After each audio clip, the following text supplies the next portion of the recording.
रायगड हा केवळ निसर्ग सौंदर्यानं नटलेला जिल्हा नाही, तर छत्रपती शिवरायांच्या स्वराज्याची साक्ष देणारी ऐतिहासिक भूमी आहे. इथे समुद्रकिनारे, किल्ले, पर्यटन, बंदरं, औद्योगिक वसाहती, JNPA, दिघी बंदर आणि मुंबई पुण्याशी वाढणारी कनेक्टिव्हिटी अशा महत्वाकांक्षी प्रकल्पांमुळे रायगडचा चेहरा मोहरा झपाट्यानं बदलत आहे.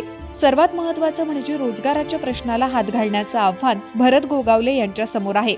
अशा या जिल्ह्याचा समतोल विकास साधण्याचं शिवधनुष्य त्यांना उचलायचंय. रायगड या एका जिल्ह्याचे जणू दोन भाग तयार झालेत. जिल्ह्याच्या उत्तरेकडील भागातील पनवेल, उरण, कर्जत, पेण आणि अलिबाग या तालुक्यांवर मुंबई आणि नवी मुंबई सारख्या महानगरांचं प्रतिबिंब उमटत आहे. नवी मुंबई आंतरराष्ट्रीय विमानतळ, मोठं उड्डाणपूल, रस्ते, अटल सेतू, रेवस करंजा यांसारखे महत्वाचे प्रकल्प या भागात सुरू आहेत. तिसऱ्या मुंबईची घोषणा देखील सरकारकडून करण्यात आली आहे. त्यामुळे या भागातील भूमिपुत्रांचं जीवनमान निश्चितच बदलत आहे. मात्र या विकासासोबतच अनेक समस्या अद्याप कायम आहेत. याउलट जिल्ह्याची दुसरी बाजू म्हणजे दक्षिण रायगड. याच भागातून भरत गोगावले यांचं नेतृत्व बहरत गेलं. जनतेनं त्यांच्या नेतृत्वावर ठेवलेल्या विश्वासामुळे आणि प्रेमामुळे ते पालकमंत्री पदापर्यंत पोहोचलेत. आता त्या सामान्य जनतेच्या विश्वासाला पात्र ठरण्याची वेळ आली आहे. महाड, पोलादपूर, श्रीवर्धन, म्हसळा आणि मापगाव या तालुक्यातील अनेक गावं आजही मूलभूत सुविधांसाठी संघर्ष करतायत. चांगले रस्ते, स्वच्छ पाणी, दर्जेदार शाळा, उच्च शिक्षणाच्या सुविधा, चांगली रुग्णालयं आणि विशेषतः रोजगार अशा अनेक आघाड्यांवर काम करण्याची गरज आहे. रायगडमध्ये मोठमोठे उद्योग, बंदरं आणि प्रकल्प येत असताना स्थानिक तरुणांना त्यातून किती रोजगार मिळतो हा प्रश्न कायम आहे. उद्योगांना स्थानिक मनुष्यबळ उपलब्ध करून देण्यासाठी कौशल्य विकास केंद्र, तांत्रिक शिक्षण आणि रोजगाराभिमुख प्रशिक्षणाची साखळी उभी करणं गरजेचं आहे. प्रकल्प रायगडमध्ये आणि रोजगार बाहेरच्यांना अशी भावना स्थानिक तरुणांमध्ये निर्माण झाली आहे. रोजगार आणि मूलभूत सुविधांचा अभाव असल्यामुळं रायगडमधून मोठ्या प्रमाणात स्थलांतर सुरू आहे. रायगडातील तरुण गाव सोडून मुंबई, पुणे आणि नवी मुंबईकडे जात आहेत. अनेक गावं ओस पडत आहेत. त्याचा परिणाम गावांच्या सामाजिक आणि आर्थिक जीवनावरही होतोय.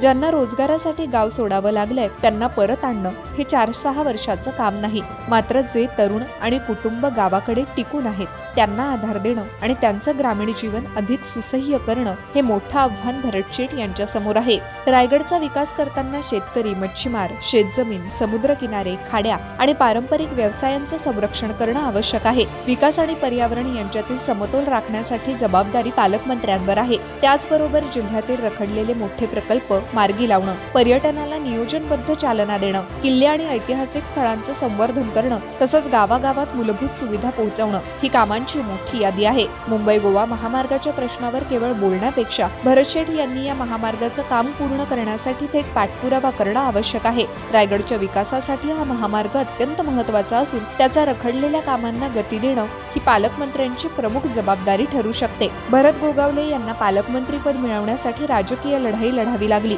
आता त्यांच्या समोर रायगड जिंकण्याची नव्हे तर रायगड घडवण्याची लढाई आहे. राजकारणातील शह काटशह आणि गटबाजीच्या पलीकडे जाऊन त्यांनी जिल्ह्यातील सर्व भागांना समान न्याय दिला तर हे पालकमंत्रीपद त्यांच्या राजकीय कारकिर्दीतील महत्वाचा टप्पा ठरू शकतं.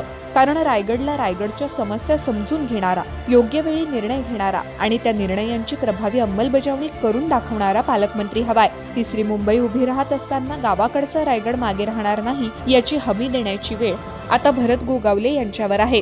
कारण ही लढाई रायगड जिंकण्याची नव्हे तर रायगड घडवण्याची आहे. बाकी जनतेच्या अपेक्षा मोठ्या आहेत. त्या अपेक्षांना न्याय देत रायगडच्या सर्वांगीण विकासासाठी काम करण्यासाठी भरत गोगावले यांना पालकमंत्री पदाच्या मनपूर्वक शुभेच्छा.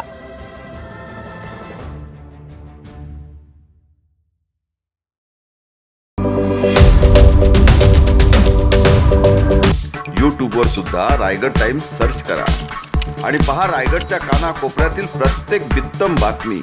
आणि हो, लगेच सबस्क्राईब बटनवर क्लिक करायला विसरू नका. रायगड टाइम्स, आपलं चॅनल, आपला आवाज.